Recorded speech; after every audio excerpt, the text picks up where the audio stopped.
Born on December 28, 1932, in Erioke, Osun State, Christopher Kolade's life was one of remarkable service, integrity, and humility. He was a son of an Anglican missionary and completed his secondary school education at Government College, Ibadan, after which he studied at the Furabe College, Freetown in Sierra Leone, where he laid the intellectual foundation that would later guide his career.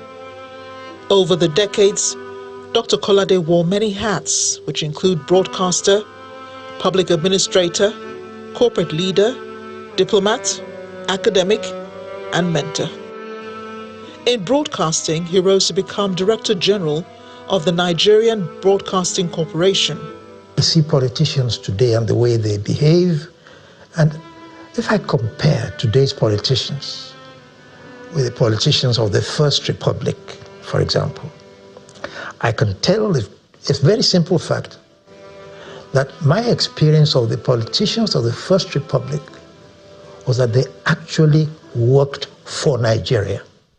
In the private sector, he served as CEO and later chairman of Cadbury Nigeria, leading with both vision and character.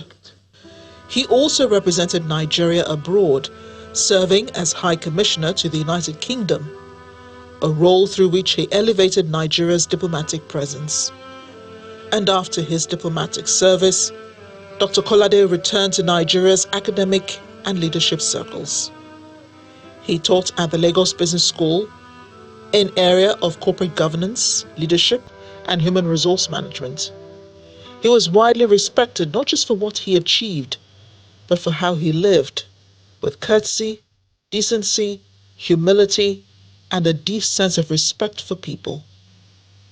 Over the years, he was often referred to as Mr. Integrity, a title earned through consistent character. In his later years, even as physically frailty set in, Dr. Kolade never lost his devotion to mentoring younger generations and speaking on national issues. His hope for Nigeria remained undimmed.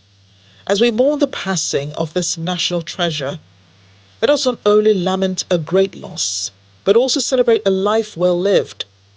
His journey is a testament to what it means to serve one's country with dignity, to lead without arrogance, and to be faithful to principles even when trends shift.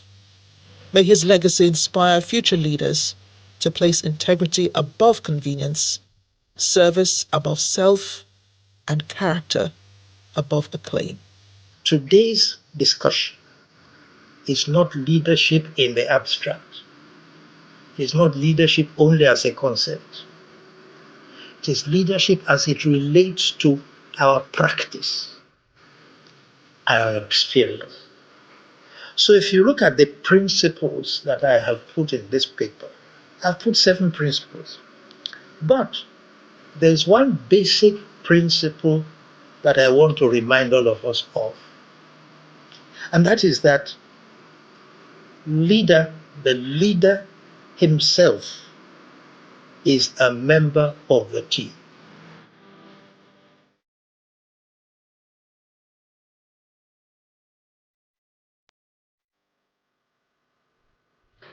Meanwhile, President Bola Tinubu is mourning the death of Nigeria's former High Commissioner to the United Kingdom, Dr. Christopher Kolade.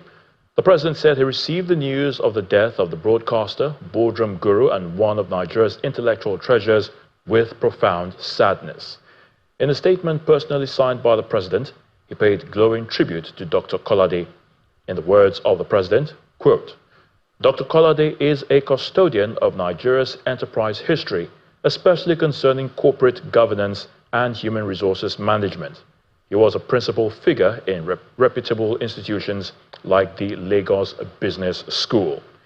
He served Nigeria dutifully with honesty and great dedication, from working as a colonial-era education officer to serving as Nigeria's High Commissioner to the United Kingdom and Director General of the Nigerian Broadcasting Corporation.